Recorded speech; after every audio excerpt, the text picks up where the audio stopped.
अस्सलाम वालेकुम सुमेर भाई। तो आपसे मिलके बहुत अच्छा लगा। सुमेर भाई, आप ये बताइए कि आप कुवैत में कितने साल से हैं? मैं अल्हम्दुलिल्लाह मेरे को 4 साल मुकम्मल हो गए कुवैत में। अच्छा, अल्हम्दुलिल्लाह 4 साल हो। तो 4 साल में आपका क्या एक्सपीरियंस रहा कि आप 4 साल में कैसा आपने जॉब कैसी रही और क्या क्या जॉब आपने क्या किया? लेकिन मैं एक चीज़ ये बताना चाहूँगा कि अपने व्यूअर से कि कोई भी अपना एक्सपीरियंस जल्दी शेयर नहीं करता है, लेकिन हमारे सुमेर भाई एक्सपीरियंस शेयर करेंगे।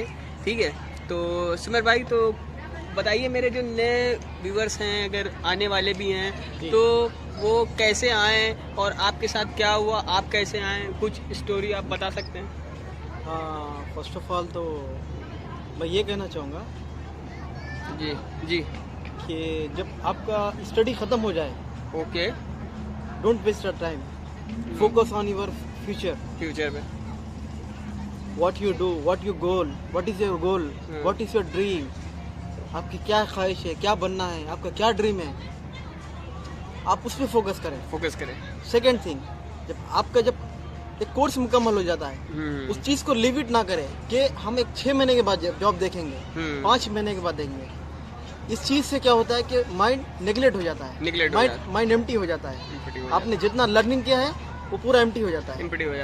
तो मेरा कहना फर्स्ट ऑफ ऑल यही है कि आप अपना जब एक कोर्स कंप्लीट करें तभी से जॉब हंटिंग शुरू करें। वो भी अपनी फील्ड पे। जब कोई बंदा अपनी फील्ड से हट के जॉब करता है, उसका फ्यूचर सक्सेस नहीं है। Sorry for interrupting. मैं ये कहना चाहता हूँ कि आप कहना चाहते हैं कि मतलब अगर कोई अपनी पढ़ाई पूरी करता है, फिर उसके बाद वो कुवैत या किसी भी कंट्री में जा सकता है, लेकिन आपको कुल मिला के कहना आप ये चाहते हैं कि पहले पढ़ाई कंप्लीट करिए, फिर उसके बाद टाइम वेस्ट मत करिए और तुरंत मतलब जॉब सर्च करने लगी। आपका कहने का मतलब ये है। और सेकेंड थिंग, अपने आप में कॉन्फिडेंट पैदा करना है। कॉन्फिडेंट को स्ट्रॉन्ग करना है। जो मैं कर सकता हूँ वो आगे वाला नहीं कर सकता है। ऐसा ये हमारे दिल में होना चाहिए। ऐसा होना चाहिए। Got it? अगर ऐसा नहीं हो, हाँ बिल्कुल राइट। मैं ये कहना सुमेर भाई, ये बताइए कि आप मतलब इंडिया से यहाँ कैसे आए, कुछ बता सकते हैं एक सिंपल वे में? मैं जॉब हायरिंग के लिए मुंबई में था 1 मंथ। उसके बाद में जॉब हायरिंग किया ओके एक एजेंट के थ्रू। फिर यहाँ पर कुवैत में आया। कुवैत में आने के बाद बहुत स्ट्रगल किया हूँ। इवन आपको कोई भी कंपनी हायरिंग करता है, इमीडिएटली वो पोजीशन नहीं देता है। आपका 3 मंथ्स प्रोविजनल टाइम होता है। अल्हम्दुलिल्लाह मैंने मल्टीपल वर्क सीखा है। Even construction, number of test, commissioning, pre commissioning and maintenance and construction, whole आपने सीखा। ऑल ओवर मल्टीपल वर्क सीखा मैं। Even computer work, Excel, Word, PowerPoint, everything सब सीखा है। लेकिन सुमेर भाई का कहना है, और मेरा भी ये कहना है कि अगर आपने बीटेक भी किया है, ठीक है, आपने डिप्लोमा भी किया है, आपने कुछ भी किया है, तो आपको पहले फर्स्ट स्टेप चढ़ोगे। ठीक है, ये नहीं कि आप डायरेक्ट जाके इंजीनियर की पोस्ट पे चले जाओगे, नहीं पहुंच पाओगे। पहले आपको टेक्नीशियन बनोगे, फिर उसके बाद foreman, supervisor, engineer, step by step पहुंचोगे। ये ना सोचो कि मैंने ये चीज़ देखी है कि सबके दिमाग में ये है कि मैंने तो बीटेक किया है, मैं भाई इंजीनियर पे जाऊंगा, उससे नीचे नहीं जाऊंगा। नहीं, ऐसा ना करिए। यहाँ अगर आइए, जो आपको मिल रही है अपॉर्चुनिटी, इसको ग्रैब करिए। मान लीजिए आपको फोरमैन की मिल जा रही है, आप कर लो, नो टेंशन। थोड़े फोरमैन जो पोस्ट होती है, थोड़ा सा टेंशन होती है उसमें, ठीक है। और सुमेर भाई जानते हैं फोरमैन के बारे में, बताइए क्या पोस्ट है, क्या टेंशन है उसमें, क्या प्रॉब्लम आती है? Foreman means just only 4 to 5 words नहीं है, लॉट ऑफ रिस्पॉन्सिबिलिटी। इवन आपको एक मिसाल के तौर पे एवरीथिंग के वक्त में every person will ask lot of question. सुबह के वक्त में आपने 15 आदमी के साथ आया है, 15 आदमी की जिम्मेदारी एज ए फोरमैन की रिस्पॉन्सिबिलिटी है जहाने तक। तो फोरमैन का मतलब हो गया कि बहुत सारी आपके पास रिस्पॉन्सिबिलिटी आ जाएगी सुमेर भाई ना, बहुत सारी रिस्पॉन्सिबिलिटी आपको कैरी करनी पड़ेगी। फिर आप फोरमैन बन सकते हो। ठीक है, और सुपरवाइजर तो और भाई हार्ड वर्क हो जाता है। और उसके बाद बिकॉज अल्हम्दुलिल्लाह already I have doing as a foreman, as a supervisor, already doing work. I have a very better and very expensive experience in my life. If you want to do the job in Kuwait, in Dubai, in Qatar, and you will have to come to the Kuwait and Dubai, okay? And after that, you will catch the any position, okay? And after that, you will increase, Yes. okay? तो मैं ये कहना चाहूँगा पहले आओ, कम to Dubai बोलते नहीं, कम to Dubai, वैसे वाला come to Dubai, come to Kuwait, कहीं भी आओ, ठीक है। फिर इसके बाद और ये भी नहीं कि आप कियो डिप्लोमा बीटेक कियो। आपके ब्लॉग के थ्रू एक मैसेज देना चाहता हूँ। आपको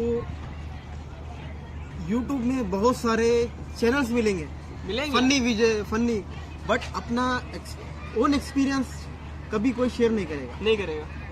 one thing. Second thing, B patience का मीनिंग क्या है?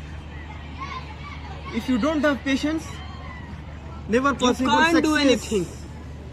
Possible success. मेरा मैसेज यही है, हर चीज के लिए एक सब्र है। सब्र इंसान सीख लिया, जिंदगी गुजारने का तरीका सीख लिया। सब्र से हर वो चीज जीती जा सकती है। You want to climb the ladder of success. अगर आप सफलता की सीढ़ी पे चढ़ना चाहते हो तो सबसे पहले आपको पहला स्टेप जिस पे भी रखो उसको रखो जरूर, ठीक है। अब अगर आप नहीं चाहोगे कि हम इस पे नहीं, हम डायरेक्ट ऊपर रखेंगे तो नहीं रख पाओगे कभी। आप मैं ये कह सकता हूँ कि आप कभी सीढ़ी, घर की सीढ़ी होती है तो आप चाहोगे कि मैं डायरेक्ट ऊपर पैर रख दूँ, पहुँच पाएगा? नहीं पहुँच पाएगा, पहले नीचे आपको पैर रखना ही पड़ेगा। ये भी नहीं कहता हूँ कि जाके लेबरी में चले जाओ, नहीं, कुछ अच्छी पोस्ट पे जाओ, फोरमैन जाओ, ठीक है, फोरमैन जाओ, आप सुपरवाइजर जाओ, ठीक है। ऐसे नॉर्मली अगर आपने बीटेक डिप्लोमा किया तो आप जा सकते हो, ठीक है, नो टेंशन, आराम से जाओ, ठीक है। लेकिन मेरा ये कहना है, आप हेल्पर में मैंने बहुत से ऐसे बंदे देखे हैं जो बीटेक करके और डिप्लोमा करके यहाँ हेल्पर में आए हैं और मैं उनसे मिल चुका हूँ, लेकिन ये बात बहुत गलत है। जो बुलाता भी है, ठीक है, उसको नहीं आना चाहिए हेल्पर में। भाई मेरे, अगर आपने बीटेक किया है, आप हेल्पर में क्यों आओगे? ठीक है, आपको नहीं आना है हेल्पर में, बिल्कुल नहीं आप सोच। और एक बात मैं और बोलना चाहता हूँ कि जो कुछ लोग हेल्पर में आए हुए भी हैं, वो सोचते हैं कि मैं आगे कुछ बढ़ जाऊँगा, कर जाऊँ, वो बहुत देर लगेगी उसे करने में, बढ़ने में। हेल्पर से ऊपर जाने में बहुत मुश्किल लगती है। आप टेक्नीशियन हो, आप फोरमैन हो, ऊपर जा सकते हो, लेकिन हेल्पर से ऊपर नहीं जा सकते हो। ये आप नोट कर लो भाई पॉइंट। मैंने क्या बोला? सही बोल। और एक मैं आपके यूट्यूब के थ्रू एक मैसेज देना चाहता हूँ। अपने लिए काम ना सीखे, अपने आने वाली जनरेशन के लिए सीखे। ठीक है। एक मिसाल के तौर पर, एक मोबाइल में रिपेयर करवाने के लिए गया, सेम टाइम में 10 कस्टमर आ गए, आप उसको पिन कर रहे हैं अर्जेंटली, वो बोल देगा कि आपको नहीं भाई नहीं हो सकता है, आप दूसरी मोबाइल देख लीजिए, दूसरी मोबाइल का। तो इसका मतलब ये हुआ कि आपका नेगेटिव पॉइंट वो बंदे को पता लग गया। अपने लिए ना सीखे, अपने आने वाली जनरेशन के लिए सीखे। अब इंफॉर्मेशन टेक्नोलॉजी इतना ग्रो हो रहा है, इतना ग्रो अप हो रहा है कि जिसकी कोई लिमिट नहीं है। मे भी हो सकता है इस बहुत आगे जाए इंफॉर्मेशन टेक्नोलॉजी। मैंने भी यहाँ के गल्फ में आके देखा है कि कुछ लोग बीए भी करके आए हैं, ग्रेजुएशन करके आए हैं और यहाँ जॉब हेल्पर की कर रहे हैं। ये बहुत गलत बात है। इसीलिए मैं कहता हूँ, मेरी ओपिनियन है ये कि आप कोई टेक्निकल कोर्स जरूर करके आए, कोई भी छोटा कोर्स हो टेक्निकल जरूर करिए, ठीक है। और मेरे हिसाब से एक टेक्निकल कोर्स करके और थोड़े दिन आप कोई काम सीख लीजिए उसी से रिलेटेड, और आप बाहर आइए, इंशाल्लाह आपको सक्सेस मिलेगी, ठीक है। और मैं एक छोटा सा मैसेज ये देना चाहता हूँ, जब आप कोई अच्छा काम करने जाते हैं, ये दुनिया है साहब, आपको ये भी बोलेगी कि don't waste the time, now you join the company. आप कम सैलरी में चढ़ जाएंगे, मगर आप चाहे कोर्स सीखो, चाहे एजुकेशन, चाहे इंजीनियरिंग, चाहे MTech, एमफॉर्म, B Pharm, whatever any degree, आप पढ़ने से आप जब अंडर स्टडी ये सोचे कि आप ये ना सोचे कि मेरे दोस्त कमा रहे हैं मैं नहीं कमा रहा हूँ। आप ये सोचे कि आप 4 साल मेहनत करेंगे, 40 साल बैठ के खाएंगे। 4 साल नहीं पढ़ेंगे, 40 साल बस वही लेबर। ये सुमेर भाई ने कहा है, ये बात तो मुझे एक चीज याद आ गई कि मैंने जब डिप्लोमा कर रहा था लेकिन मेरे दोस्त कमा रहे थे उस टाइम, ठीक है। तो मैंने डिप्लोमा कर रहा था, वो मेरा दोस्त था सऊदी अरबिया में, तो वो कमा रहा था, ठीक है, और मैं डिप्लोमा कर रहा था। तो मैंने दिमाग में मैंने यही सोचा कि वो कमा रहा है, वो पैसा कमा रहा है, मैं इल्म कमा रहा हूँ, ठीक है, मैं पढ़ाई को ग्रैब कर रहा हूँ। तो मैं ग्रैब करके यहाँ तक पहुँचा हूँ, ठीक है, किसी तरह के अपने डिप्लोमा के बल पे, ठीक है। मैंने भी डिप्लोमा किया है, I have done diploma in electrical engineering, ठीक है, फ्रॉम इंटीग्रल यूनिवर्सिटी। और तो उसने सोचा कि मैं यहाँ आके जॉब सऊदी अरबिया में कर रहा हूँ या कुछ भी कर रहा हूँ, तो उसकी तो वो तो कर रहा था, लेकिन मैं भी कुछ ऐसे वहाँ फालतू नहीं बैठा था, मतलब मैं भी वहाँ वर्क भी करता था और पढ़ाई भी करता था, ठीक है। तो कभी भी अगर पढ़ाई वेस्ट नहीं होती है, ये आप लिख लो कहीं भी जाके। क्या कहते हैं सुमेर? आपकी एक बात से एक छोटा सा एग्जांपल ये है, इंसान की एज खत्म होगी मगर इंसान की तालीम खत्म नहीं होगी, नहीं खत्म होगी। अपना एक्सपीरियंस बांटने से एक्सपीरियंस बढ़ेगा मगर एक्सपीरियंस कम नहीं होगा।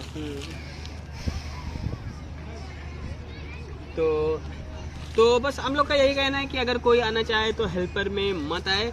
और हमारे एक भाई आके यहाँ परेशान भी, बहुत भाई हैं जो परेशान हुए हैं, मैं देख रहा हूँ, उनका नाम नहीं लेना चाहता हूँ, लेकिन वो एक मेरे भाई हैं, तो वो ऑटो इलेक्ट्रीशियन थे हमारे इंडिया में, ठीक है, बहुत अच्छा काम जानते थे। और मैं खुद काम उनसे करवाता हूँ, खुद भी सब कुछ करवाता हूँ, उनको काफ़ी नॉलेज है। वो जो मुझे डिस्टर्बेंस होने लगती है वो करके देता है वो बंदा, ठीक है, वो उसको आता है, उसको नॉलेज है, सब कुछ है, लेकिन उसकी पोस्ट एक हेल्पर की है तो वो कुछ कर नहीं सकता है, ठीक है। इस वजह से वो बहुत परेशान है, ठीक है।